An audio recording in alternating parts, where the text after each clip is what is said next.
السلام عليكم ورحمة الله وبركاته.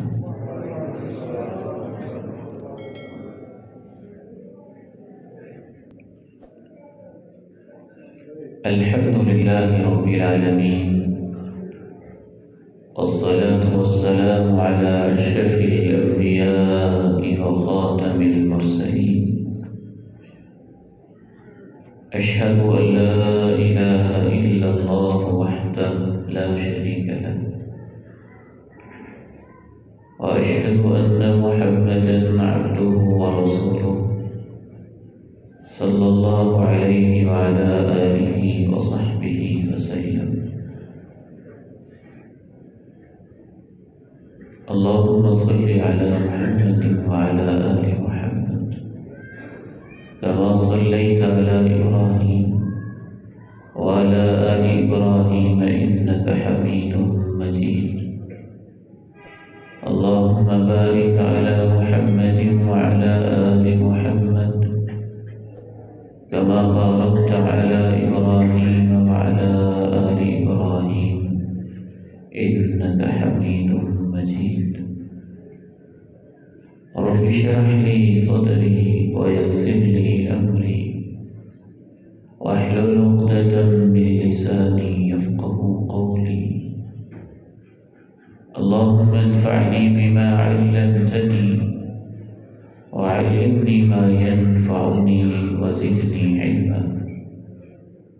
أما بعد، فأعوذ بالله السميع العليم من الشيطان الرجيم من همزه ونفخه ونفثه. بسم الله الرحمن الرحيم. يا أيها الناس اتقوا ربكم الذي خلقكم من نفس واحدة وخلق منها زوجها وبث منهما رجالا كثيرا ونساء واتقوا الله الذي تساءلون به والأرحام إن الله كان عليكم رقيبا.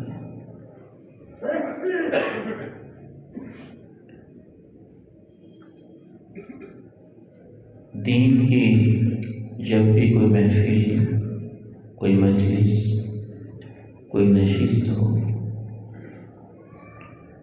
تو اس کے لیے سب سے پہلی اور بنیادی چیز اخلاص نیت ہے. رب کریم سے دعا ہے مجھے اور تمام شرکاء کو وہ عظیم نعمت اخلاص نیت کی دولت اس سے مالا مال فرما دے.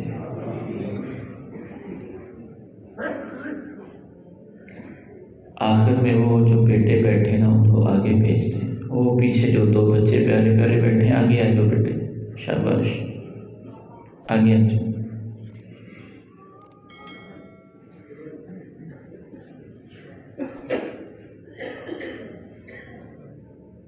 ایک دو گزارشات میں آپ کے سامنے رکھنا چاہتا ہوں.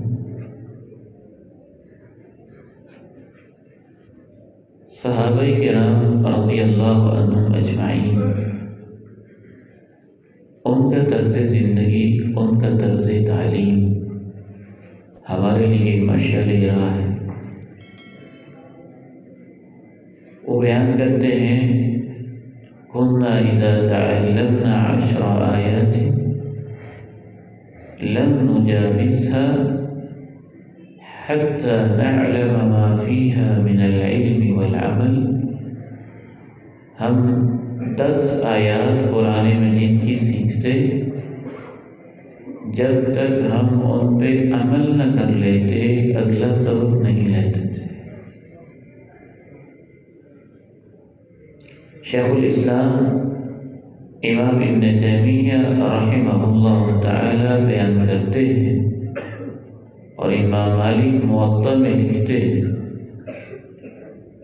کہ جناب عبداللہ ابن عمر رضی اللہ تعالی عنہ نے قرآن مجید کی سب سے طویل عظیم سورت سورہ بقرہ سیکھنے میں تقریباً 8 سال لگائے. 8 سال میں 1 سورت سیکھی۔ وجہ کہ ان کے سیکھنے کا مقصد عمل تھا۔ میں بڑی ہی معذرت کے ساتھ یہ عرض کروں گا،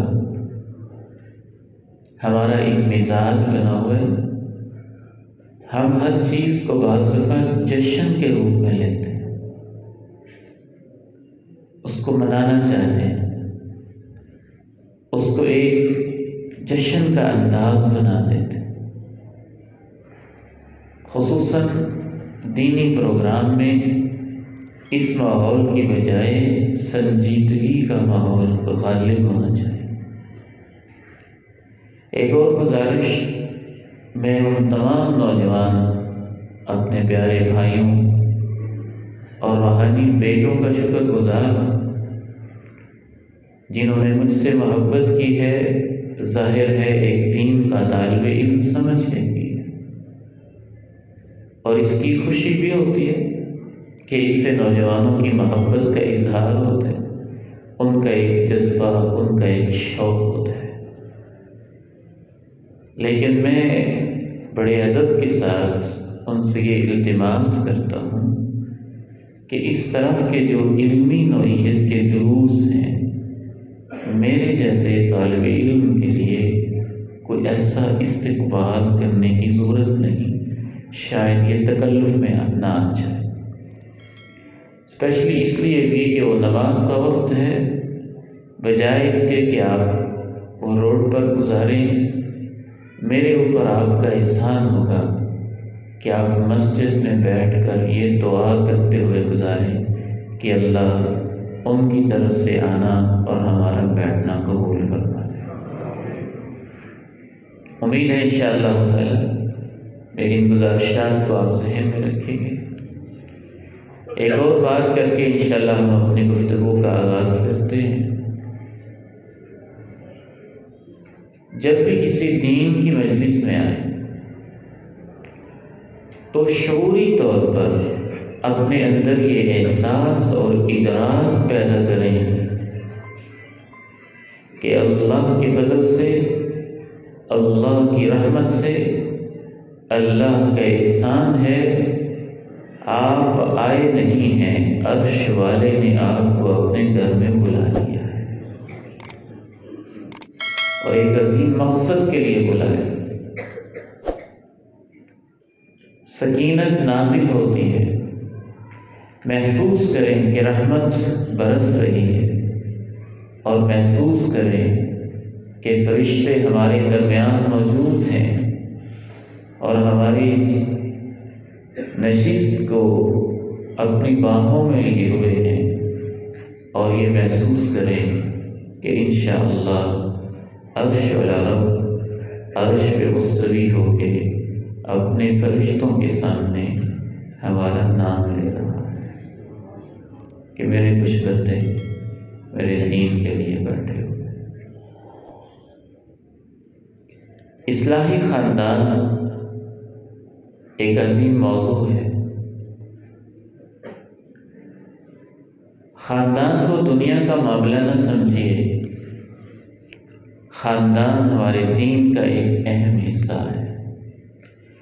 کس حد تک حصہ ہے، آج میں تلاش کرتا رہا، قرآن مجید کا مطالعہ کرتا رہا، 18 مقامات پہ اللہ نے لفظ بول کر اولو الارحام، لوگوں جو ایک رحم مادر سے پیدا ہوئے ہو، اولو القربہ، لوگوں جو آپس میں تم رشتہ دار ہو، اور کہیں پہ اللہ رب العزت نے ذوی القربہ کہ جو آپس میں تم قرابت دار ہو، 18 مقامات پہ نام لے کر کہا کہ تم نے ایک دوسرے کا خیال رکھنا ہے۔ اتنی بڑی ہستی رب ذوالجلال، اور 18 مرتبہ اپنے کلام میں کہتے ہو دیکھو خاندان کو سنبھال کے رکھنا، رشتوں کا پاس کرنا، قرابت داری کا احساس کرنا۔ رسول اللہ صلی اللہ علیہ وسلم مکی زندگی میں مسلسل 13 سال ایک ہی ایجنڈے پہ محنت کرتے رہے ہیں، اور اس ایجنڈے کے 3 بنیادی نقطے تھے۔ پہلا نقطہ تھا اللہ کے ساتھ شرک نہ کرو، دوسرا نقطہ تھا صرف ایک اللہ کی عبادت کرو، اور تیسرا نقطہ تھا رشتوں کو جوڑو۔ 13 سال تک مکی زندگی میں اللہ کے پیارے نبی علیہ السلام کے یہ 3 ہی موضوع تھے۔ آپ تلاش بھی کریں گے تو بنیادی کوئی چوتھا موضوع آپ کو نظر نہیں آئے گا۔ عامر ابن عبسہ کہتے ہیں کہ میں مکہ مکرمہ میں حاضر ہوا، اسلام کا ابتدائی دور تھا، میں ابھی مسلمان نہیں ہوا تھا، تو میں نے اللہ کے پیارے نبی علیہ السلام سے پوچھا، ما انت، آپ کا سٹیٹس کیا ہے، آپ کا دعویٰ کیا ہے، آپ کیا ہستی ہیں، کیا اپنے بارے میں کہتے ہیں؟ آپ نے فرمایا، میں یہی کہتا ہوں کہ میں اللہ کا رسول ہوں۔ کہتے ہیں میں نے دوسرا سوال یہ کیا کہ آپ کا پیغام کیا ہے؟ اللہ کے نبی علیہ السلام نے ارشاد فرمایا، میرا پیغام یہ ہے، بتوں کو توڑ کر اللہ کی عبادت کرو اور رشتوں کو جوڑتے رہو۔ قرآن مجید میں بھی اللہ نے یہی ترتیب بیان کی، وَاعْبُدُوا اللَّهَ وَلَا تُشْرِكُوا بِهِ شَيْئًا وَبِالْوَالِدَيْنِ إِحْسَانًا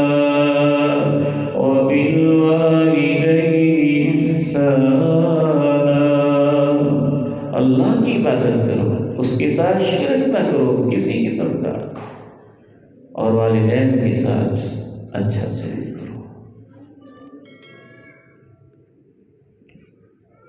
ایک آیت ہے قرآن مجید کی عظیم آیات میں سے، اسے آیت البر کہتے ہیں، اس میں نیکی کی حقیقت بتائی گئی ہے۔ بعض دفعہ ہم نیکی کی روح تک نہیں پہنچتے، اوپر کی چیزوں پہ زیادہ فوکس کرتے ہیں۔ بعض لوگوں نے بڑا اعتراض کیا کہ قبلہ کیوں تبدیل ہو گیا ہے، چہرے کیوں بدل گئے ہیں، ڈائریکشن کیوں تبدیل ہو گئی ہے۔ تو اس سیاق و سباق میں اللہ رب العزت نے بتایا کہ اصل نیکی کیا ہے، اور اس آیت البر میں اللہ نے ایمان کے بعد اصل نیکی یہی بتائی کہ رشتہ داروں کو دیا جائے، ان کا خیال رکھا جائے، اور معاشرے کے مساکین اور یتامہ کا خیال رکھا جائے۔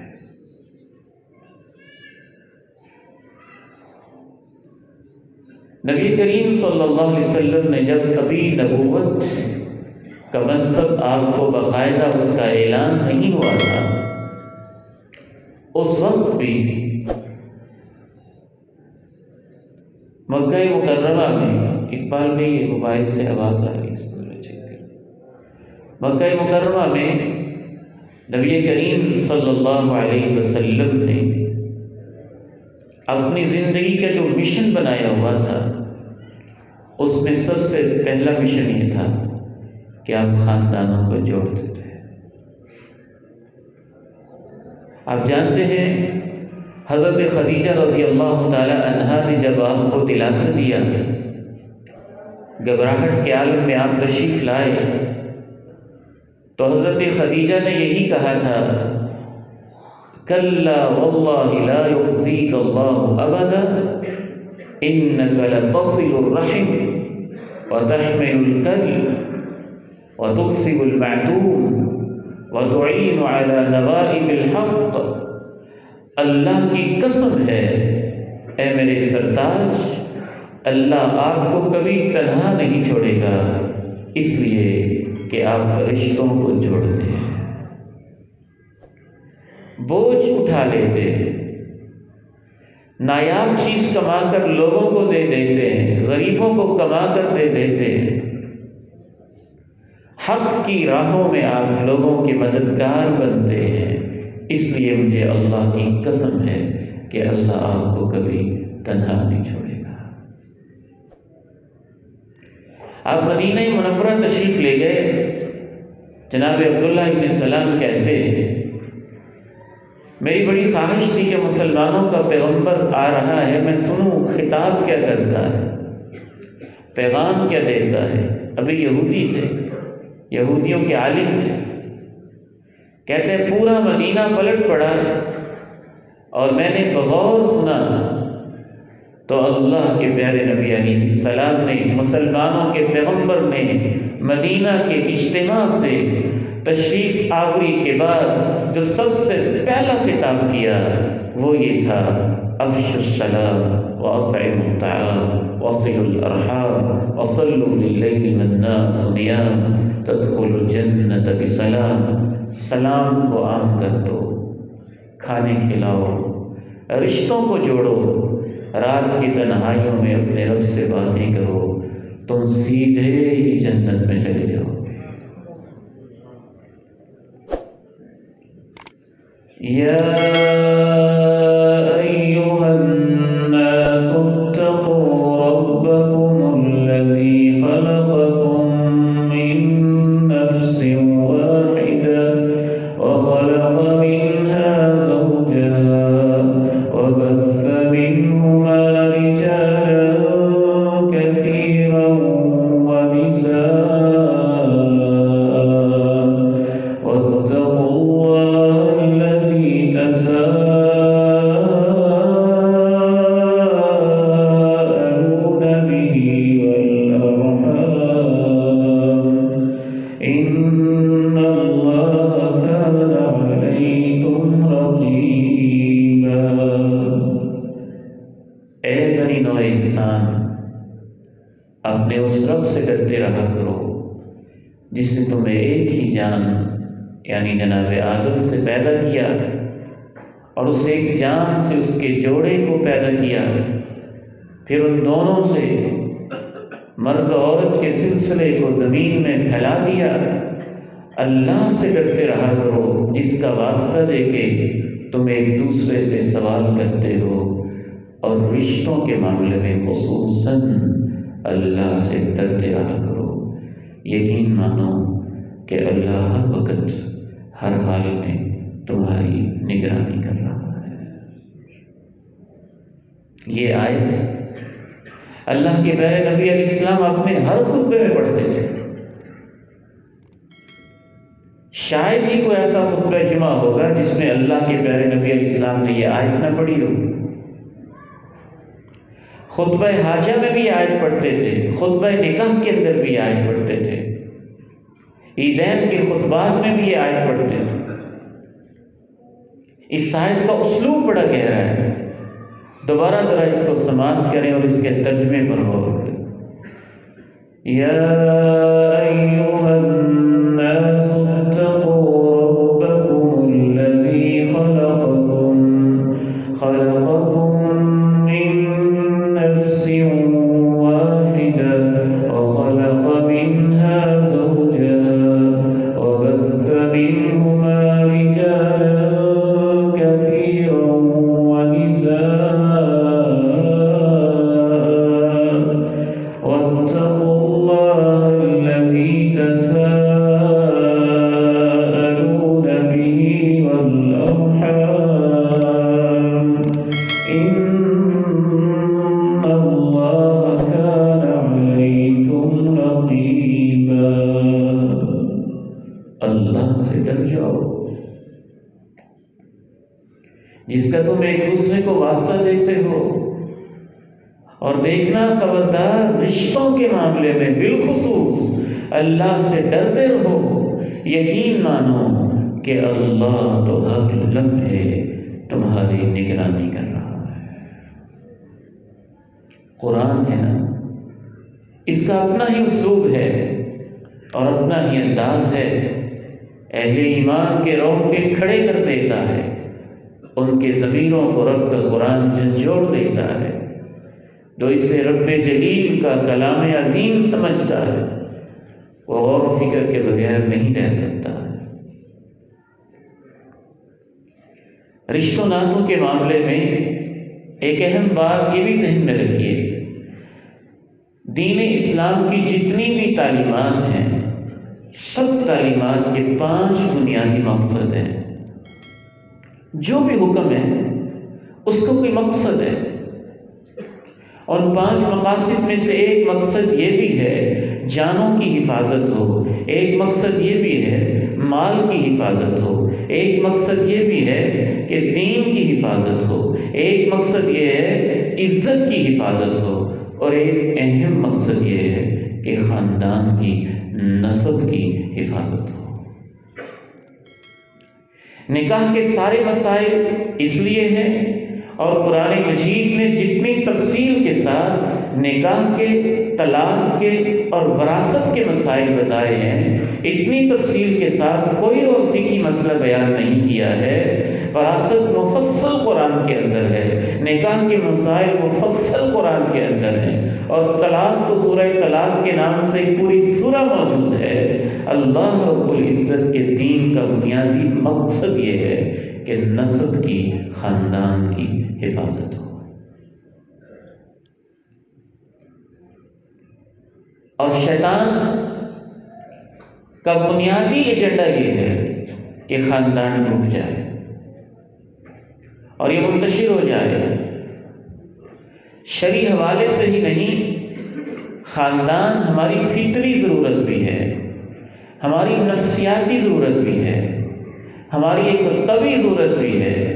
اللہ نے ہمیں بنایا ہی اس طرح کا ہے کہ جانوروں کے کتنے ہی بچے ہیں، آج پیدا ہوتے ہیں، 4 گھنٹے کے بعد چلنے لگتے ہیں، پیدا ہوتے ہیں 6 گھنٹے کے بعد بعض دفعہ دوڑنے لگتے ہیں۔ کچھ ایسی مخلوقات ہیں، کچھ ایسے بھی جانور ہیں، ان کے بچے پیدا ہوتے ہیں، چند دنوں کے بعد چلنے لگتے ہیں۔ کچھ ایسے جانور بھی ہیں، بچے جنم لیتے ہیں اور چند ہفتوں کے بعد دوڑنے لگتے ہیں۔ انسان واحد ایسی مخلوق ہے جو سب سے نازک ہے، سب سے کمزور بھی ہے، اور اس کی گروتھ کا پروسیس سب سے لمبا بھی ہے۔ مہینوں میں کہیں بیٹھنا آتا ہے اس کو، 2 سال تک چلنے کو سیکھنے میں لگ جاتے ہیں، 14-15 سال تک اس کو مسلسل نگرانی کی ایک خاندان کی ضرورت ہوتی ہے۔ ایک ماں کی ممتا کی، باپ کی شفقتوں کی، بہنوں کی لوریاں کی، بھائیوں کی محبتیں انسان کی طبعی اور فطری ضرورت ہے۔ اگر انسان کو یہ نہ ملے، نہ اس کی خوشیاں پوری ہوتی ہیں، نہ اس کی غمیاں پوری طرح سے اس میں اس کو کوئی دلاسا اور حوصلہ دینے والا ہوتا ہے۔ خوشی کے اندر ماں باپ نہ ہوں تو انسان پوری طرح تسکین محسوس نہیں کرتا ہے، بھائی بہن نہ ہوں تو ایک کمی محسوس کرتا رہتا ہے۔ غم کا مارا انسان، اگر اس کو ماں پیار دینے والی ہو، باپ تھپکی دینے والا ہو، بھائی ڈھارس بندانے والا ہو، بہنیں ساتھ کھڑی ہونے والی ہو، تو پہاڑ جیسے غم ریزے کی طرح لگنے لگتے ہیں۔ اور اگر انہی غموں کے اندر انسان تنہا ہو تو وہ اندر سے ٹوٹ جاتا ہے، بکھر جاتا ہے، چھوٹے چھوٹے غم اسے پہاڑ جیسے لگتے ہیں۔ ہم تو خاندان کے بغیر اچھی طرح مر نہیں سکتے۔ ابا جی رحمہ اللہ فرمایا کرتے تھے، بیٹا جو بھی آپ کے تعلقات ہوں اور جہاں بھی آپ گھوم پھر لیں، اور میں اپنے نوجوان بیٹوں سے کہتا ہوں، سوشل میڈیا کی پوری دنیا آپ فتح کر لیں اور آپ کروڑوں کے فالوورز لے لیں اور ملینز کے سبسکرائبرز لے لیں، اور آپ اس سوشل میڈیا کے جن کے پیچھے اپنی زندگی برباد کر دیں، لیکن آپ کی لاش کو کوئی رشتہ دار نہیں سنبھالے گا، اور آپ کی چارپائی کو گندہ رشتہ داری دیں گے، اور آپ کو لہد کے اندر اتارنے والے بھی رشتہ دار ہی ہوں گے، اور بیماری کے اندر ساتھ دینے والے بھی رشتہ دار ہی ہوں گے۔ خاندان ہماری طبعی اور فطری اور نفسیاتی ضرورت بھی ہے۔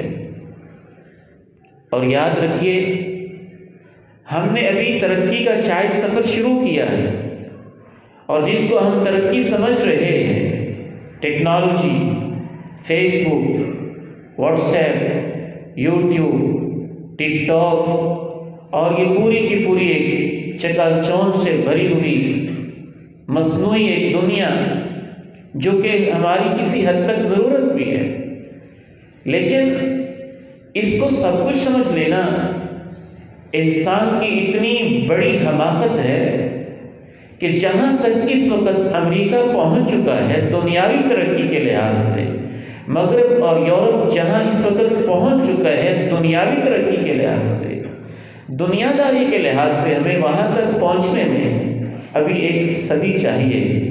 وہ ملک جو ہم سے ایک صدی آگے ہیں، اتنی ترقی کے باوجود پوری مغربی دنیا میں 50% نوجوان، یعنی ہر 2 میں سے 1 نوجوان نشے کے اوپر اس وجہ سے لگا ہوا ہے کہ اسے اپنی زندگی میں سکون نہیں مل رہا۔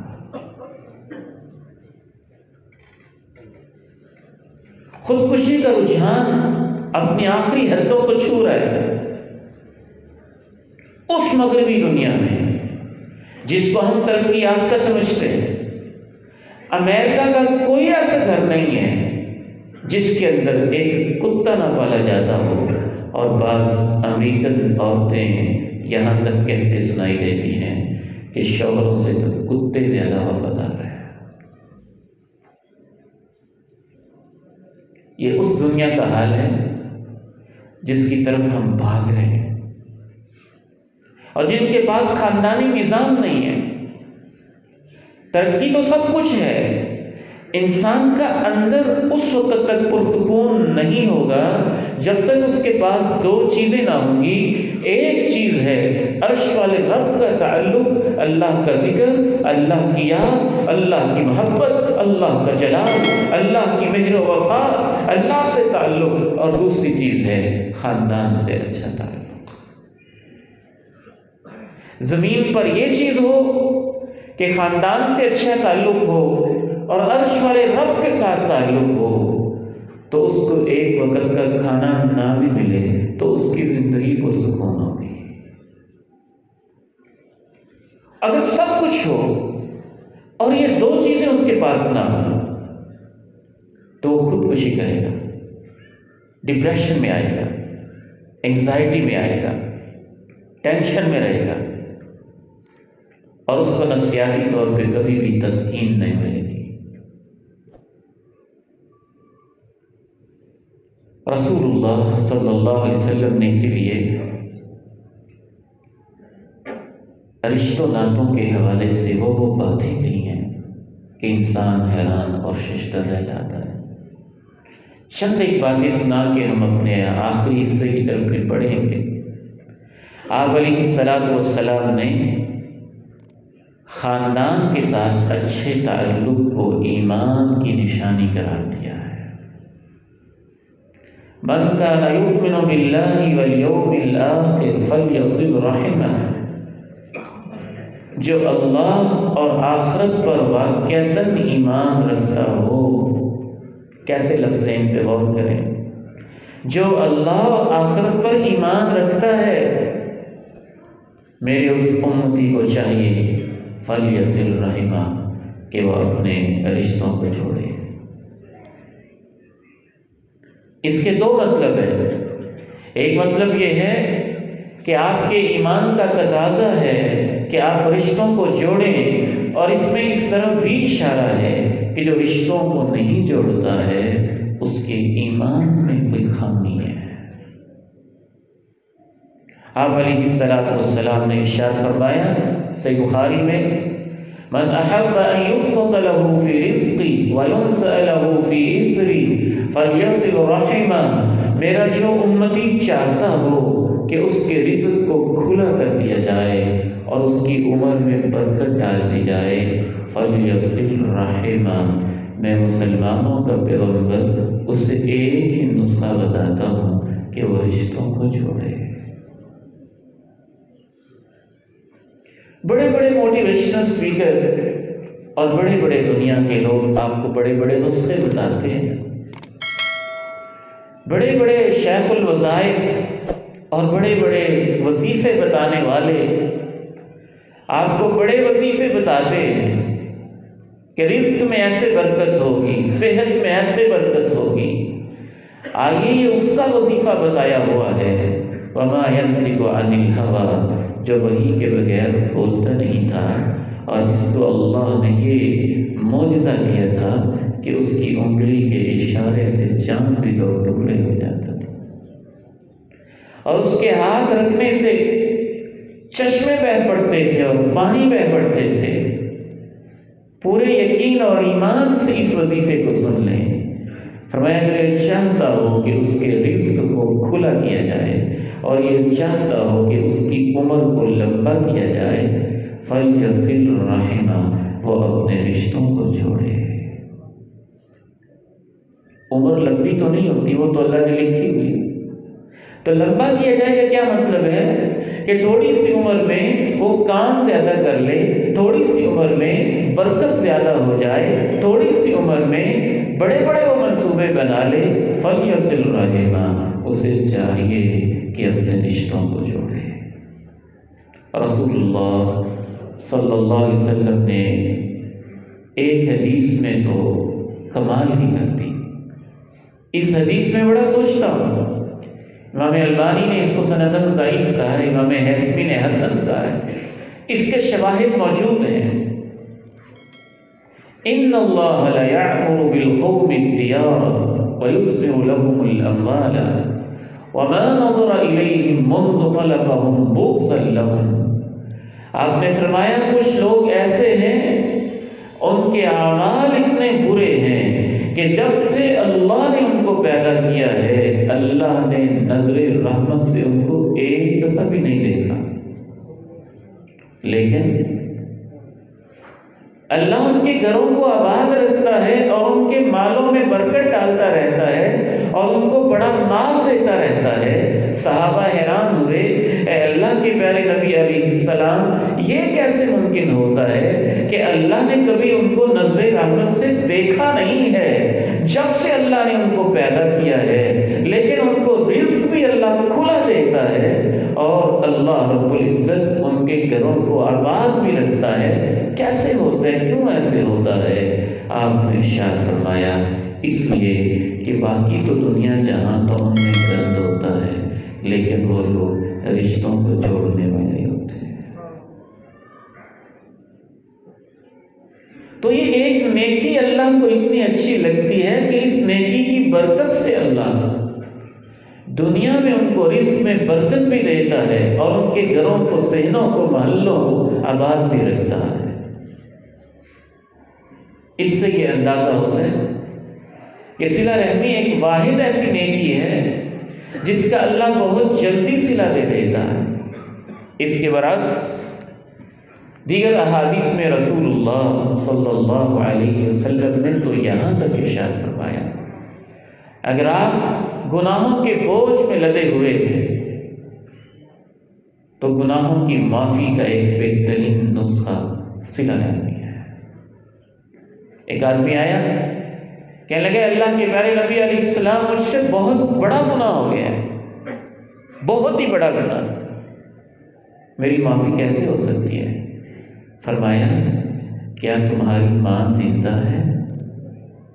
کہا نہیں۔ فرمایا کیا تمہاری خالہ زندہ ہے؟ کہا ہاں خالہ زندہ ہے۔ فرمایا اس کے ساتھ رشتے کو جوڑ کے رکھو، اللہ تمہارے گناہ کو معاف کر دے گا۔ جامع ترمذی کی حدیث۔ ایک اور حدیث میں رسول اللہ صلی اللہ علیہ وسلم نے ارشاد فرمایا کہ اللہ نے جب رشتوں کو پیدا کیا تو اللہ نے اس کے ساتھ دو وعدے کیے، اما ترضین ان اصل من وصلکی واقطع من قطعکی، اے رشتہ داری میں نے تجھے پیدا کیا ہے، میں تیرے ساتھ وعدہ کرتا ہوں جو تجھے جوڑے گا میں اسے اپنے ساتھ جوڑ لوں گا، جو تجھے توڑے گا میں اس کا تعلق اپنی رحمت سے اپنے سے توڑ دوں گا۔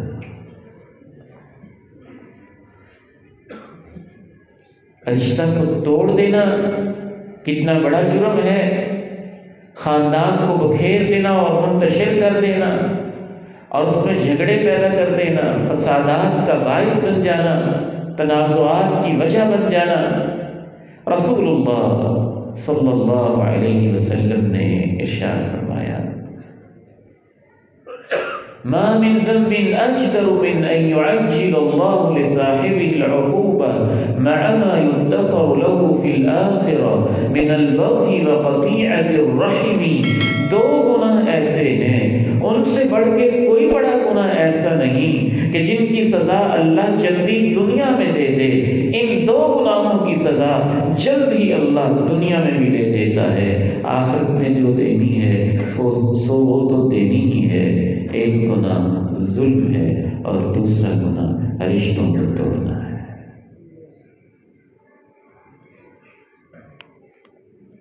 رسول اللہ صلی اللہ علیہ وسلم نے ارشاد فرمایا، تعرض الاعمال كل عشية يوم الخميس ليلة الجمعة۔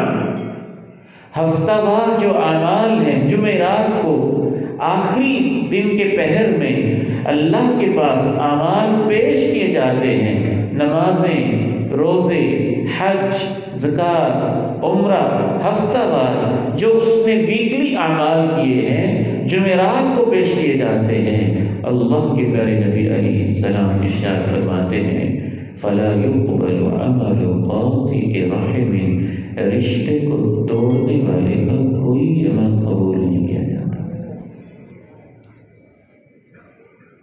رسول اللہ صلی اللہ علیہ وسلم نے ارشاد فرمایا، لا يدخل الجنة قاطع رحم، جو رشتے کو توڑنے والا انسان ہے وہ اللہ کی جنتوں میں داخل ہونے کے لائق نہیں۔ ان سب کا خلاصہ اللہ نے قرآن میں بیان کیا، فَهَلْ عَسَيْتُمْ إِن تَوَلَّيْتُمْ أَن تُفْسِدُوا فِي الْأَرْضِ وَتُقَطِّعُوا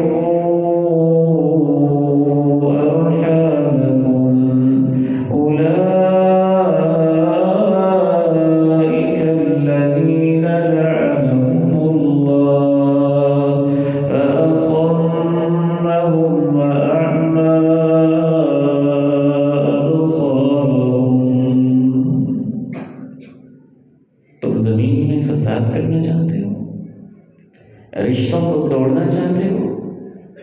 اگر تم یہ دو کام کرو گے میرے دین سے منہ موڑ کے، تو یہ کام کرنے والے وہ لوگ ہوں گے کہ ان پہ اللہ نے لعنت کی ہے، ان کے کاموں کو اللہ نے بہرا کر دیا ہے اور ان کو اللہ نے آنکھوں سے اندھا کر دیا ہے۔ آخر میں سب سے اہم حصے کی طرف ہم بڑھتے ہیں۔ اتنی اہمیت کے باوجود رشتے ٹوٹ کیوں جاتے ہیں، بکھر کیوں جاتے ہیں، اور خاندانوں میں اختلافات، تنازعات، لڑائیاں اور جھگڑے کیوں کھڑے ہو جاتے ہیں اور ان کا حل کیا ہے؟ انسان کی زندگی میں وہ وقت کیوں آ جاتا ہے کہ جن بھائیوں کے بغیر وہ اپنی زندگی کو ادھوری سمجھتا تھا، ناقص سمجھتا تھا، جن کے بغیر وہ جینا نہیں چاہتا تھا، آج ان کے ساتھ جینا مشکل لگنے لگتا ہے۔ جو بہنیں اس کو لوریاں دیتی تھیں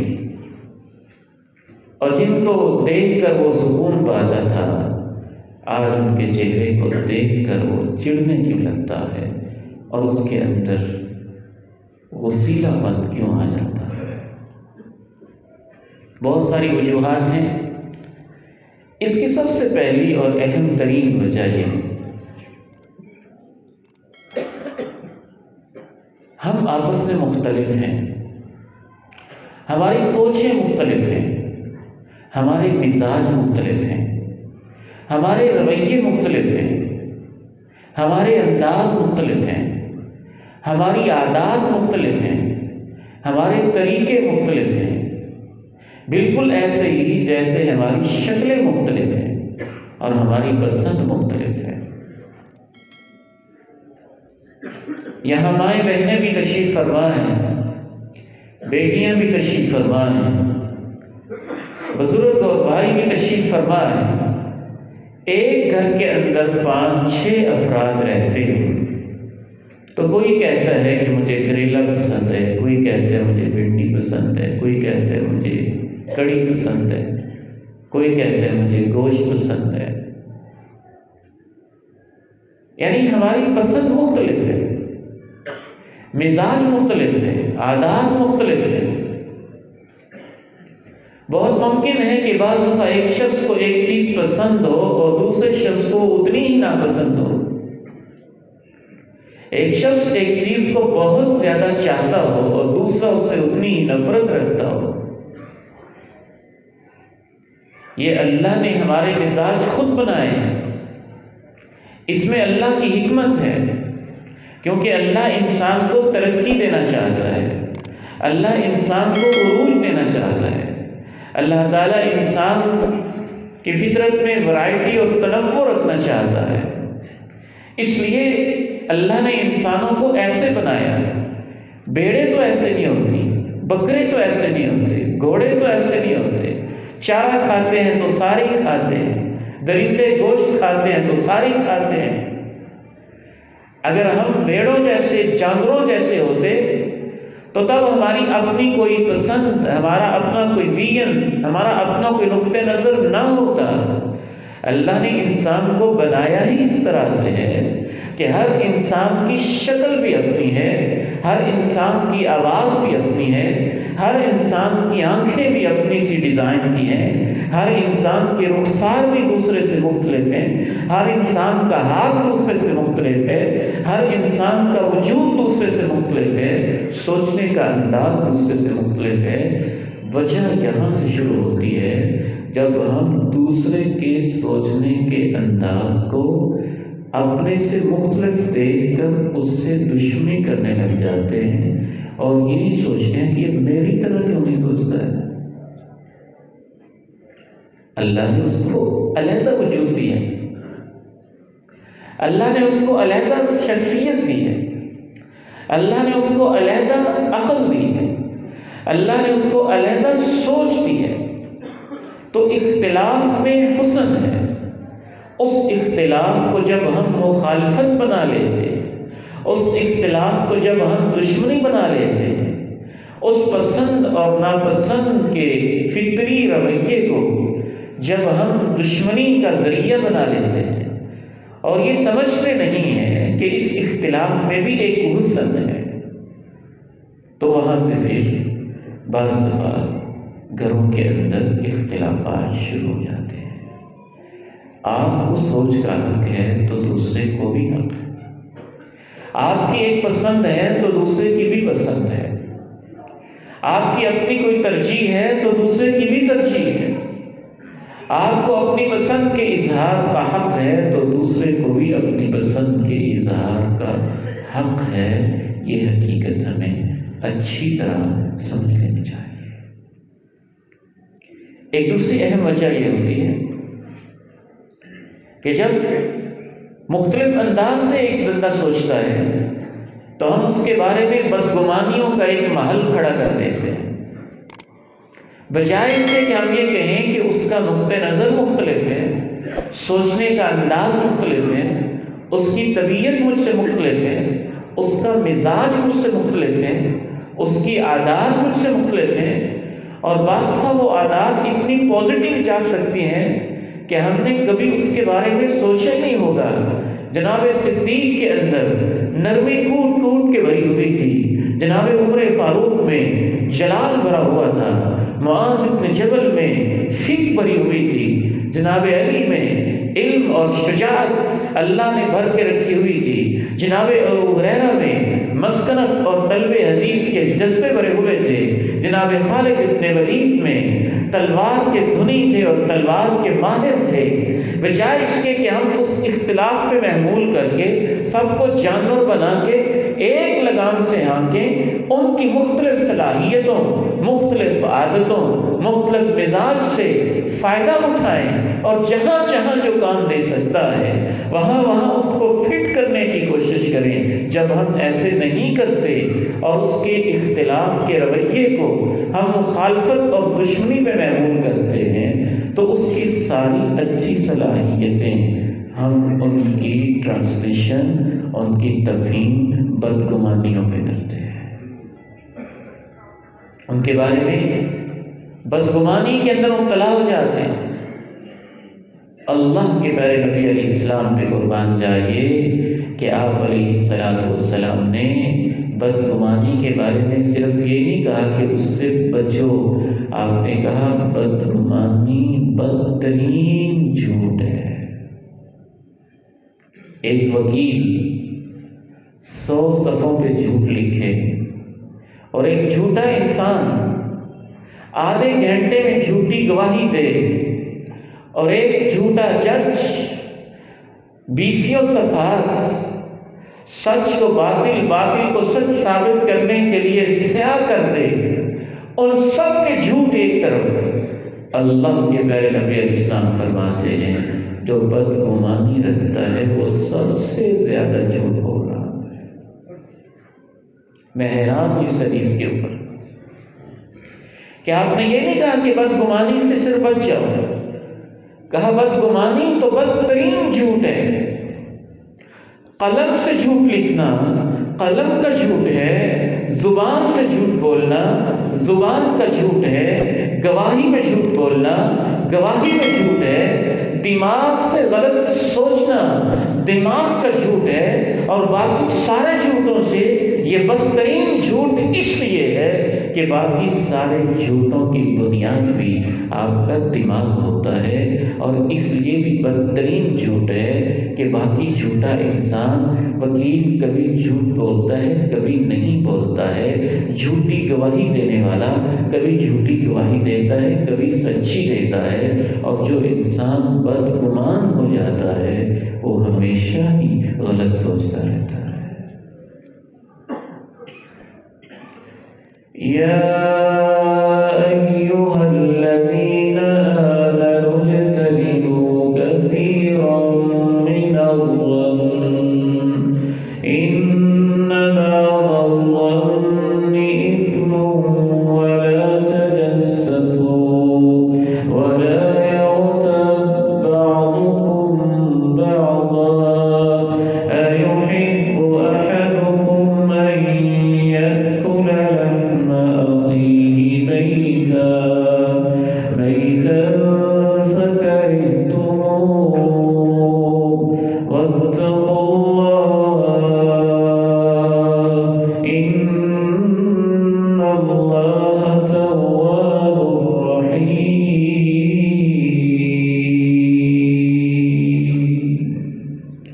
بدگمانی سے بچو، پھر کہا جاسوسی سے بچو۔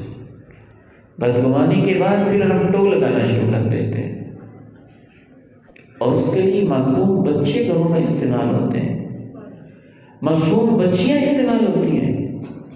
میری مائیں بہنیں بیٹیاں کان کھول کر سن لیں اور توجہ سے سن لیں۔ جب آپ اپنی کسی بیٹے سے یہ کہتے ہیں کہ بیٹا ذرا دیکھ کے آؤ پڑوس میں کیا ہو رہا ہے، فلاں کیا کر رہی ہے، فلاں کیا کر رہا ہے، جب آپ بیٹی کو یہ کہتی ہیں کہ بیٹی ذرا دیکھ کے آؤ وہ کیا باتیں کر رہے ہیں، کیا باتیں کر رہی ہیں، نہ صرف یہ کہ آپ جاسوسی کا کبیرہ گناہ کر رہی ہوتی ہیں، بلکہ یہ اتنا بدترین گناہ ہوتا ہے کہ آپ ہمیشہ کے لیے اس بچے اور بچی کا مستقبل بھی تباہ کر کے اس کی تربیت کو بھی برباد کر رہی ہوتی ہے۔ جاسوسی نہ کرو۔ پھر تیسرا اسٹیپ ہوتا ہے غیبت، چغلیاں۔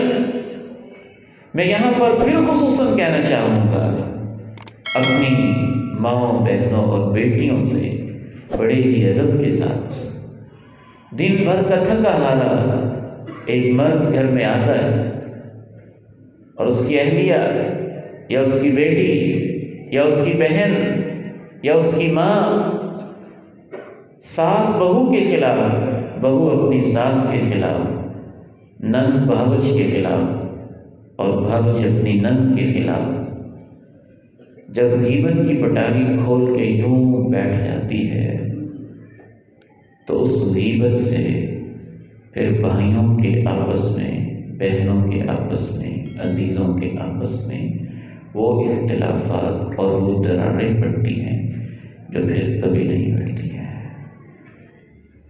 اس لیے اللہ نے ان تین چیزوں سے اکٹھے منع کیا کہ نہ بدگمانی کرو، نہ جاسوسی کرو اور نہ ہی غیبت کرو۔ جس طرح ایک جادوگر کا جادو کرنا اثر کرتا ہے حالانکہ وہ کفر ہوتا ہے، ہمارے علماء کہتے تھے کہ غیبت بھی جادو کی ایک قسم ہے، یہ جادو کی طرح اثر کرتی ہے۔ کبیرہ گناہ ہے۔ خاندانی اختلافات کی ایک تیسری اہم ترین وجہ یہ ہوتی ہے کہ ہم معاملات کی تحقیق کرنے کی بجائے اپنی طرف سے ہی مفروضے کھڑے کرتے رہتے ہیں۔ بھائی تو ہے، آپ اس سے مل کے پوچھ لیں، بہن ہی تو ہے، اس سے میٹنگ کر لیں، بیٹا بیٹی ہی تو ہے، اس کے ساتھ ایک نشست کر لیں، اپنے ہی تو ہیں، پاس بیٹھ کے پوچھ لیں کہ اس بارے میں کیا ہوا ہے، حقیقت کیا ہے، مسئلہ کیا ہے۔ اللہ تعالیٰ نے قرآن مجید میں یہ واضح ہدایت دی، یا ایھا الذین آمنوا، اے ایمان والو، اگر تمہارے پاس کوئی فاسد خبر لے کے آئے فتبینوا، تو اس کی تحقیق کرو، ان تصیبوا قوما بجہالہ فتصبحوا علی ما فعلتم نادمین، کہیں ایسے نہ ہو کہ اپنی نادانی کی وجہ سے خواہ کسی قوم پہ حملہ کر بیٹھو، پھر تمہیں ندامت اٹھانی پڑے، پھر تمہیں پشیمانی اٹھانی پڑے۔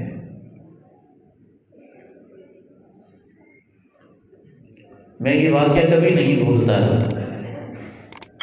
باپ کے گھر میں بیٹی دوڑے دوڑے آتی، اپنے خاوند کے بارے میں بھی شکوہ کرتی ہے، باپ کو غصہ آ جاتا ہے۔ یہ حقیقی واقعہ، بجائے اس کے وہ تحقیق کرے، گھر میں پسٹل ہے وہ اٹھاتا ہے، اپنے داماد کی طرف جاتا ہے اور دکان کے اوپر سے اس کے گریبان کو کھینچ کے شوٹ کر کے اس کی لاش روڈ کے اوپر تڑپنے کے لیے چھوڑ دیتا ہے۔ نتیجہ، باپ جیل میں، بیٹی بیوہ، پوتے یتیم، داماد قبروں میں، اور اسی اثناء میں، اسی حالت میں شاید جیل میں ہی اس کی موت ہو جاتی ہے۔ یہ بھی کوئی زندگی ہے؟ آپ بیٹھے معاملات کو حل کرنے کی کوشش کریں، سمجھنے کی کوشش کریں، اور یہاں میں ہمارے ایک پیارے بھائی نے بہت خوبصورت تجویز دی کہ ہم بجائے اس کو ایک پروگرام رکھیں اور بس چلے جائیں کہ ٹھیک ہے جی، لوگ بڑے تھے، حاضری بڑی تھی، یہ ہو گیا تھا، وہ ہو گیا تھا، ہم پریکٹیکلی کچھ کریں۔ یہاں آپ لوگ بیٹھے ہیں، بہت سارے معاملات میں یہ ہوتا ہے کہ ایسے لوگ تو موجود ہوتے ہیں جو لگائی بجھائی کرنے والے ہوتے ہیں، ایسے لوگ تو ہوتے ہیں جس کو ہم پنجابی میں کہتے ہیں کہ تیلی چلانے والے ہوتے ہیں، آگ لگانے والے ہوتے ہیں، آگ برسانے والے ہوتے ہیں۔ اللہ کا قرآن چاہتا ہے کہ ایسے لوگ بھی ہوں جو ٹھنڈا کرنے والے ہوں، ملانے والے ہوں، جوڑنے والے ہوں، محبتیں بانٹنے والے ہوں، لڑائیاں کسی کی ہوں، غم وہ لیتے ہوں، بکھرے کوئی اور ہوں، دکھ ان کو ہوتا ہو، جھگڑے کسی اور کے ہوں، کرب وہ محسوس کرتے ہوں، یہی لوگ اہل ایمان ہوتے ہیں۔ اور ان کا یہ کرب محسوس کرنا اور دوسروں کو جوڑنا اللہ اور اللہ کے رسول کے نزدیک نفلی نماز اور تہجد سے بھی اللہ کو پیارا لگتا ہے۔ یہ درد آپ نے لے کے جانا۔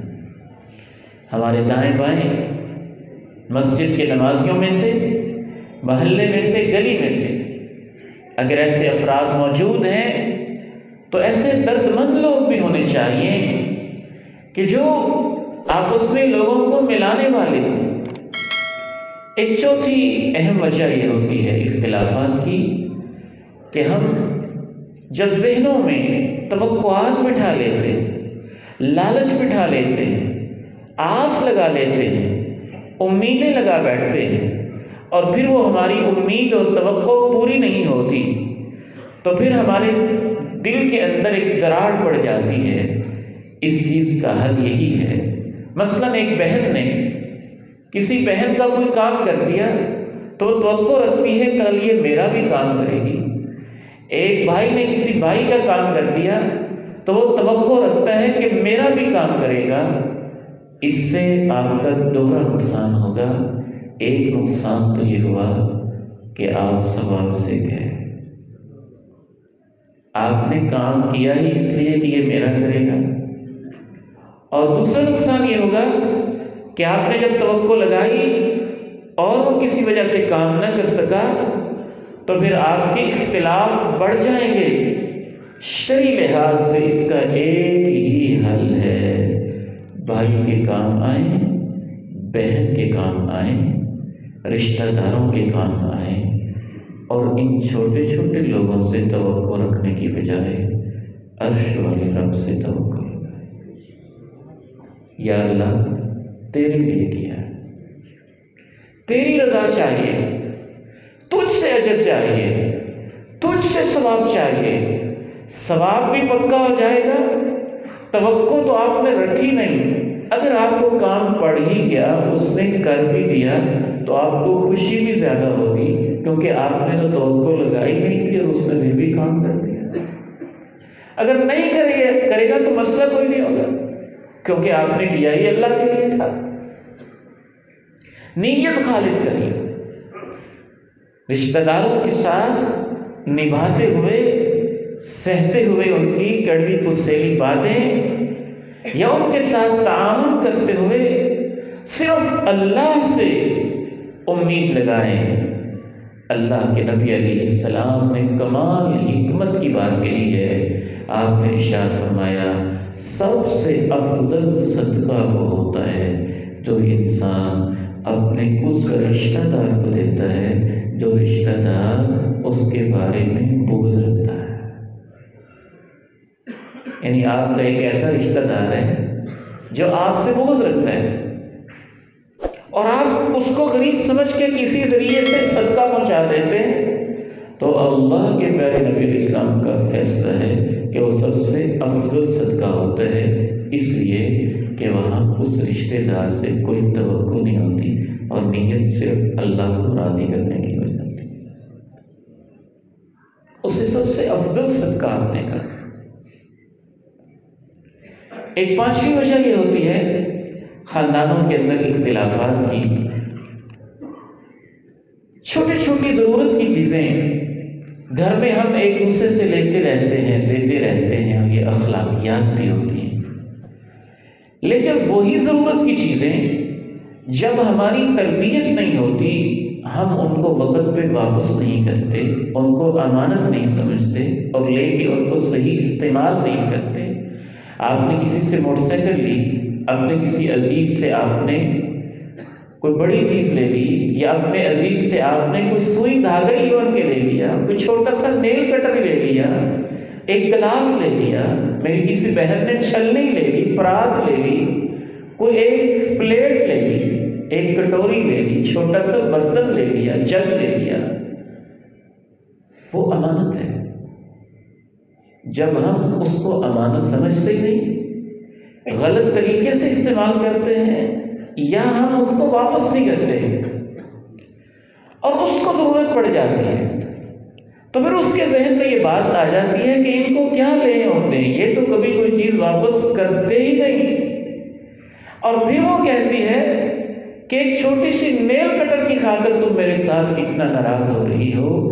مسئلہ نیل کٹر کا نہیں ہے، مسئلہ ایک سوئی اور دھاگے کا نہیں ہے. فرض کیجئے وہ چھوٹی سی سوئی اور چھوٹا سا دھاگا، اور اس وقت اس کا خامد یا اس کا بھائی یا اس کا باپ آفس جا رہے، دفتر جا رہے، اور اس کا بٹن ٹوٹا ہوا ہے اور اس کو ایمرجنسی میں ضرورت ہے، تو وہ سوئی دھاگا بظاہر 10 روپے کی چیز ہے، لیکن اس وقت اس کے لیے وہ لاکھوں سے زیادہ قیمتی ہوتی ہے۔ اور اس کو خیال آتا کہ وہ لے کے گئی تھی اور اس نے ابھی تک واپس نہیں کیا، اتنے دن ہو گیا اور واپس نہیں کیا۔ اللہ کے پیارے نبی علیہ السلام ہماری تربیت اتنی کرنا چاہتے ہیں کہ آپ نے ارشاد فرمایا جو اپنے کسی بھائی کی چیز کو ظلماً لے لیتا ہے، اللہ رب العزت اس پر جہنم واجب کر دیتا ہے۔ ظلم کرتا ہے، واپس نہیں کرتا ہے۔ صحابہ نے پوچھا چاہے معمولی سی چیز ہو، یہ حدیث نہ ہوتی تو میں کبھی بیان نہ کرتا۔ امانت کا احساس ہے نا۔ آپ نے فرمایا وَإِن كَانَ قَضِيبًا مِّنْ أَرَاكٍ، اے میرے صحابہ اگرچہ وہ اتنی سی چیز ہو کہ اس نے پیلو کی ایک ٹہنی لی ہوئی ہو اور وہ ٹہنی بھی اگر وہ ظلمن رکھ لیتا ہے اور جان بوجھ کے واپس نہیں کرتا ہے تو اللہ اس پہ جہنم کو واجب کر دیتا ہے۔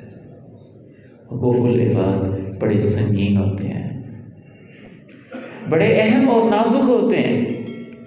اختلافات کی ایک چھٹی وجہ یہ ہوتی ہے ہمارے یہ رسوم و رواج، ہمارے یہ تکلفات، شادی کے، بیاہ کے، منگنی کے، عقیقے کے موقع پہ، پیدائش کے موقع پہ، مرگ کے موقع پہ، وفات کے موقع پہ جو ہم نے سنتوں کو چھوڑ دیا ہے اور رسوم و رواج کے بوجھ کے نیچے دب گئے ہیں، یہ رسوم و رواج نہیں، مجھے تو لگتا ہے یہ ہمارے پاؤں کی بیڑیاں ہیں، ہمارے گلے کے طوق ہیں اور ہمارے اوپر ایسے ناجائز بوجھ ہیں جو انسان دل کی خوشی سے پورا نہیں کر رہا ہوتا، ناک رکھنے کے لیے، رشتہ داروں کو دکھانے کے لیے، نمائش کے لیے پورا کرتا ہے۔ اور رشتہ دار بھی بعض ان رسوم و رواج میں خلوص کے ساتھ شامل نہیں ہو رہے ہوتے بلکہ تنقید کرنے کے لیے شامل ہوتے ہیں، اور نمود و نمائش کا یہ عالم ہوتا ہے، پیٹ بھر کے کھاتے بھی ہیں اور اڑاتے بھی ہیں اور پھر یہ کہتے بھی ہیں دیکھا ان کا قورمہ کیسے بنا ہوا تھا، اور دیکھا ان کے نام کیسے تھے، دیکھا ان کی روٹیاں کیسے تھیں، دیکھا ان کی فلاں چیز کیسے تھی، دیکھا ان کی فلاں چیز کیسے تھی۔ اور میرے بھائیوں، اللہ کا واسطہ ہے اپنی زندگیوں میں سادگی لے کے آئے، سادگی لے کے آئے، خلوص لے کے آئے۔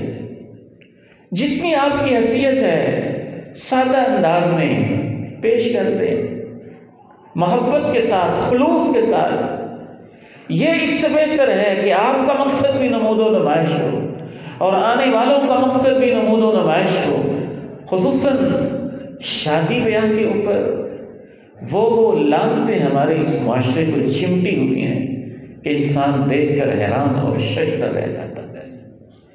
ایسی رسمیں کہ وہ پوری کی پوری رسمیں تابوت بن چکی ہیں، گلے کا طوق اور پاؤں کی ایسی زنجیریں ہیں کہ کسی مرد میدان کو ہمت نہیں ہوتی کہ ان کو توڑ دے۔ وہ مومن ہے جو ایسی بوجھل رسموں کو توڑتا ہے اور سادگی کی طرف آتا ہے، سنتوں کی طرف آتا ہے، اپنی زندگی کو تکلفات سے پاک کرتا ہے اور اس کو سادگی کی طرف لے کر آتا ہے۔ ایک اور اہم ترین وجہ، اور یہ سب سے اہم وجہ ہے رشتوں کے ٹوٹنے کی، ہمارے اندر کی انا میں اس کے گھر گیا تھا، اس نے مجھے بٹھایا کہاں تھا، ہم ملنے گئے تھے، اس نے کوئی پروٹوکول ہی نہیں دیا، اس نے ہمارا کوئی خیال ہی نہیں کیا، اس نے ہمیں اسٹیج پہ نہیں بٹھایا، اس نے ہمیں فلاں کرسی میں بٹھا دیا، اس نے ہمارے ساتھ یہ معاملہ کیا، اس نے ہمارے ساتھ یہ معاملہ کیا۔ یہ اندر کی انا اور میں، بہت سارا سلف صالحین کہتے تھے کہ دنیا کا آدھا فساد اس کی وجہ سے ہے۔ اس کا ایک ہی حل ہے، جب بھی آپ کے اندر میں آئے نا، میں تھوڑی دیر کے لیے اپنی لاش، اپنی موت اور اپنی قبر کو یاد کر لیا کریں۔ وہ انسان جو پانی کی بوند سے پیدا ہوا ہے، وہ انسان جو دن میں کئی مرتبہ اپنے ہاتھوں سے اپنی گندگی کو صاف کرتا ہے، اللہ اس انسان کو اپنی اوقات یاد دلاتا ہے۔ وہ انسان جس نے مر جانا ہے، وہ انسان جس کی آنکھیں پتھرا جانی ہے، وہ انسان جس کی پنڈلیاں اکڑ جانی ہیں، وہ انسان جس نے وہ 2.5 اور 4 فٹ کے ایک گڑھے اور قبر کے اندر دفن ہو جانا ہے، اس کو میں کہتے ہوئے شرم آنی چاہیے۔ اپنے اندر عاجزی پیدا کریں۔ اور ہم یہ سمجھتے ہیں کہ میں کی وجہ سے شاید مجھے عزت ملے گی۔ آپ یہ کہیں گے کہ مجھے اسٹیج پہ کیوں نہیں بٹھایا، اور آپ یہ کہیں گے مجھے اونچی کرسی پہ کیوں نہیں بٹھایا، اور آپ جب یہ کہیں گے کہ میرا استقبال کیوں نہیں کیا، اور آپ جب یہ کہیں گے مجھے پروٹوکول کیوں نہیں دیا، اور آپ جب یہ کہیں گے کہ میرے ساتھ یہ اور وہ سلوک نہیں کیا۔ بدبخت اور احمق انسان ہے وہ جو یہ سمجھتا ہے کہ میں کے اظہار سے مجھے عزت ملے گی۔ اللہ کے پیغمبر نے تو الصادق المصدوق نے اللہ کی قسم اٹھا کے کہا، میری امت کے لوگوں، میں اللہ کی قسم اٹھا کے کہتا ہوں، جو بندہ جھک جاتا ہے اللہ اسے اٹھا دیتا ہے۔ میں سے نہیں عزت ملتی۔ آپ کو اگر عزت ملتی بھی ہے نا آپ کی میں کی وجہ سے، تو آپ کو فسادی سمجھ کے ملتی ہے کہ یار اعتراض کرے گا، چلو اس کو کچھ کر کوئی دیں۔ وہ مصنوعی عزت ہوتی ہے۔ اور جب آپ جھکتے ہیں اور لوگ آپ کو عزت دیتے ہیں، جب آپ تواضع اختیار کرتے ہیں اور وہ خود اندر سے آپ کو پروٹوکول دیتے ہیں، جب آپ اپنے کو کسی کھاتے کا نہیں سمجھتے، اللہ کی رضا کے لیے آپ جھکے جھکے عاجز متواضع ہو کے رہتے ہیں، تو پھر اللہ کے پیغمبر نے قسم اٹھا کے کہا، پھر اللہ آپ کو اٹھاتا ہے۔ جب اللہ اٹھاتا ہے وہ اصل عزت ہوتی ہے۔ آخری بات عرض کر کے میں اجازت چاہتا ہوں۔ خاندان میں اختلافات کی ایک ایسی وجہ جس کو ہم نے گلے سے لگایا ہوا ہے نا، بڑی ہی معذرت کے ساتھ، وہ ہمارا کمبائنڈ فیملی سسٹم ہے۔ شاید بہت سارے لوگ مجھ سے اختلاف کریں گے اور ان کا حق ہے، وہ اختلاف کر سکتے ہیں، لیکن یہ سمجھنا کہ سب کو ہر صورت میں اکٹھے رہنا چاہیے، ساری بہویں اکٹھی ہوں، سارے بھائی اکٹھے ہوں، جیسے ہم کہتے ہیں ایک بیڑا ہو، ایک صحن میں ہوں، ایک گھر میں ہوں، معاف کیجیے گا، اور پھر اس کو یہ سمجھنا کہ یہی اسلام ہے۔ ہم نے تو بڑا اسلام پڑھا ہے، ہمیں تو یہ سمجھ نہیں آیا، ہمیں تو یہ سمجھ میں آیا کہ یہ ہماری ہندوستانی ثقافت ہے، ہمارا انڈین کلچر ہے، ہمارا سب کانٹیننٹ کا ایک کلچر ہے۔ ہاں، اگر اکٹھے رہتے ہوں محبت کے ساتھ، اگر اکٹھے رہتے ہوں خوش دلی کے ساتھ، اگر اکٹھے رہتے ہوں پیار کے ساتھ، اگر اکٹھے رہتے ہوں اعلیٰ ظرفی کے ساتھ، اگر اکٹھے رہتے ہوں الفت اور چاہت کے ساتھ، تو اچھی بات ہے، اجتماعیت میں برکت ہے۔ لیکن لوگوں کو دکھانے کے لیے اکٹھے رہتے ہوں اور اندر ہر روز لڑائی ہوتی ہو، لوگوں کو دکھانے کے لیے کہتے ہوں کہ ہمارا کھانا اکٹھا بنتا ہے، اور پھر چوری چھپی ہر کچھ اپنی اپنی چیزیں علیحدہ لا کے دوسروں سے چھپا کے کھاتا ہو، تو اس اکٹھے رہنے میں برکت نہیں ہے، پھر علیحدگی میں برکت ہے۔ اپنی اپنی ذمہ داری اٹھائیں۔ بعض دفعہ اکٹھے رہنے میں سب سے زیادہ نقصان اس شخص کا ہوتا ہے جو سب سے زیادہ محنت بیچارہ کر رہا ہوتا ہے، اور سب سے زیادہ فائدے میں وہ ہوتا ہے جو سب سے زیادہ نہ کھٹو اور نہ کما ہوتا ہے۔ اور دوسرے بھائی یہ سمجھتے ہوئے بھی کہ یہ ہمارے اوپر ایک ناجائز بوجھ ہے، وہ بھی اس کا بوجھ اٹھاتے رہتے ہیں اور وہ بھی اس سے ناجائز فائدہ اٹھاتا رہتا ہے۔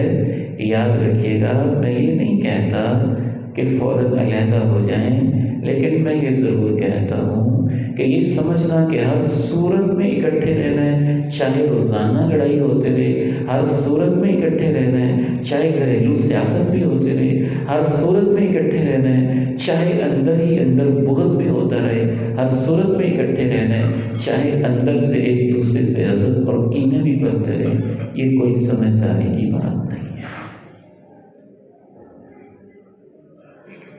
اور پھر اکٹھے رہنے کا جو ہمارا انداز ہے، اس میں تو بعض ایسی صورتیں بھی ہیں جو غیر شرعی ہیں کہ پردہ نہیں ہوگا، سب گل مل کے رہیں گے، سب کو ایک دوسرے کے پاس آنے جانے کی اجازت ہوگی۔ سورہ نور میں جو ایک دوسرے کے پاس جانے کے آداب ہیں، استئذان کہ سگا بھائی بھی ہے تو اس نے اپنے شادی شدہ بھائی کے گھر میں اجازت لے کے آنا ہے، وہ سارے بھی اس سے متاثر اور مجروح ہوتے ہیں۔ پھر ایک اور قباحت اس کے اندر یہ ہوتی ہے کہ جب شروع میں آپ اکٹھے رہتے ہیں اور آپس میں نفرتیں پیدا ہو جاتی ہیں، دل دور ہو جاتے ہیں، سر پھٹول ہو جاتی ہے، پھر 20 سال پر جب علیحدہ ہو بھی جائیں تو وہ پرانی دشمنیاں دل میں رہتی ہیں جو اکٹھے رہتے ہوئے پیدا ہو گئی تھیں، وہ جان نہیں چھوڑتی، وہ ساتھ ساتھ ہی رہتی ہیں۔ ایک اور بدترین قباحت اس نظام کے اندر یہ بھی ہوتی ہے کہ جب ہم اکٹھے رہتے ہیں اور ہمارا کوئی حساب کتاب نہیں ہوتا، کوئی بات کلیئر نہیں ہوتی، ایک بڑا بھائی ہے، اب اس کی عمر 50 سال 45 سال ہو چکی ہے اور 45 سال سے وہ بھی اسی کاروباری مرکز پہ بیٹھا ہوا ہے، اور ایک سب سے چھوٹا ہے جس کی عمر ابھی 15 سال ہے، وہ 45 سال سے محنت کر رہا ہے، اس کا بھی وہ حصہ ہے، اور یہ 15 سال کا ابھی اس کاروبار میں شامل ہی نہیں ہوا، اس کا بھی وہی حصہ ہے اور ان کا کلیئر بھی نہیں ہے۔ تو وہ 45 سال والا کہتا ہے میری اتنی محنت، میرا بھی وہ حصہ، وہ چھوٹا کہتا ہے کہ میں بھی آخر برابر کا بیٹا ہوں، میرا بھی وہ حصہ، اس کا کوئی حل ہونا چاہیے۔ پہلے دن ہی سے بیٹے کو کلیئر کریں کہ آپ میرے حکم پر بیٹھے ہوئے، یہ کاروبار مشترکہ ہی ہے۔ پھر وہ اس جذبے سے بیٹھے کہ ٹھیک ہے میں نے اپنے بھائیوں کی خدمت کرنی، باپ کا حکم ماننا۔ یا اس کی بعض کاروباری خاندان، اعظم مارکیٹ میں جب مجمع پڑھاتا ہوں تو لوگ اس طرح کے مسئلے پوچھتے رہتے ہیں، اور لاہور کی جتنی شیخ فیملیز اور بڑے بڑے کاروباری لوگ ہیں انہوں نے اس مسئلے کا باقاعدہ حل نکالا ہوا ہے کہ جب بڑا بیٹا دکان پہ بیٹھتا ہے یا کاروبار کو سنبھالتا ہے تو اس کا باپ اس کے ساتھ طے کر لیتا ہے کہ بیٹا آپ ایسے ہی سمجھیں، میں نے باہر سے بھی کسی کو رکھنا تھا، آپ بیٹے ہو کے کاروبار کو سنبھال رہے ہیں، یہ سب کا مشترکہ ہے، جو آپ خدمت کر رہے ہیں ماہانہ آپ کا اتنا معاوضہ علیحدہ ہوگا، آپ اپنی مرضی کے مطابق اس کو استعمال کر سکتے ہیں۔ کلیئر ہو۔ شریعت یہ نہیں کہتے ایسے کریں یا ایسے کریں، شریعت یہ کہتے جو بھی کریں کلیئر کریں۔ اگر بڑا بیٹا خوشی سے بیٹھے اچھی بات ہے، وہ قربانی دے رہے ہیں، اس کا بڑا اجر ہے، بڑا ثواب ہے، لیکن پہلے دن سے اس کو کلیئر ہو کہ میں اللہ کی رضا کے لیے بیٹھا ہوں، باپ کا حکم سمجھ کے بیٹھا ہوں، اپنے چھوٹے بہنوں بھائیوں کی کفالت کرنے بیٹھا ہوں، اس کے لیے اجر بھی ہے، جذبہ بھی اور ہوگا۔ یا وہ کہتا ہے نہیں میں ایسے نہیں بیٹھ سکتا تو اس کے ساتھ تنخواہ بھی طے ہو سکتی ہے، وہ ایسے بھی نہیں کہتا تو آپ اس کے ساتھ پارٹنرشپ بھی ہو سکتی ہے، ٹھیک ہے اتنا حصہ۔ کوئی بھی عمل آپ بنائیں، کوئی بھی شکل بنائیں، لیکن وہ کلیئر ہونی چاہیے۔ جب ہم معاملات کو کلیئرٹی میں نہیں لاتے، شفافیت میں نہیں لاتے، ان کو واضح نہیں کرتے اور باتوں کو گول گول چلاتے رہتے ہیں تو کب تک چلے گی وہ؟ پھر اس کا نتیجہ یہ ہوتا ہے کہ پھر اختلافات پیدا ہوتے ہیں۔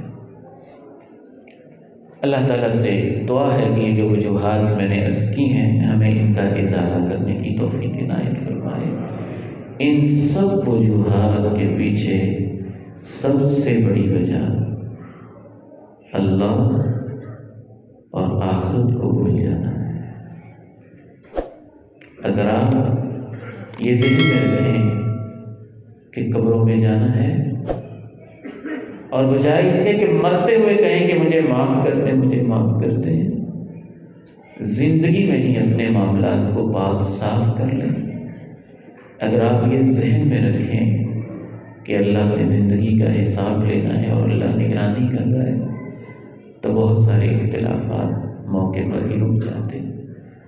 اللہ تعالیٰ سے دعا ہے ہمارے خاندانوں میں اللہ تعالیٰ محبت پیدا فرما دے، الفت پیدا فرما دے۔ یہاں بیٹھے ہوئے آپ اللہ سے وعدہ کر کے جائیں کہ فلاں فلاں میرے مسئلے ہیں، یا اللہ میں تیری رضا کی خاطر معاف کرتا ہوں اور تو مجھے معاف کرنا دے، تو بڑا قیمتی سودا ہوگا۔ اگر کچھ بھائی یہاں بیٹھے یہ نیت کر کے جائیں میرے پڑوس میں، میرے خاندان میں فلاں فلاں بھائی بہنیں عزیز آپس میں ان کا اختلاف ہے اور میں نے کوشش کر کے ان کی صلح کروانی ہے، تو یہ بھی بہت خیر کا کام ہوگا۔ اللہ تعالیٰ سے دعا ہے مجھے اور آپ کو عمل کی توفیق عنایت فرمائے۔ ہماری گفتگو انشاءاللہ تعالیٰ انہی موضوعات پہ رہے گی۔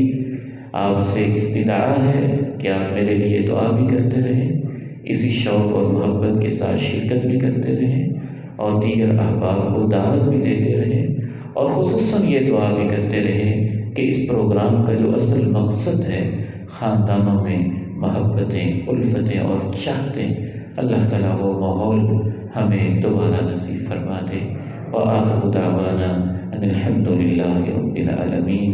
سبحانک اللہم وبحمدک، اشہد ان لا الہ الا انت، استغفرک واتوب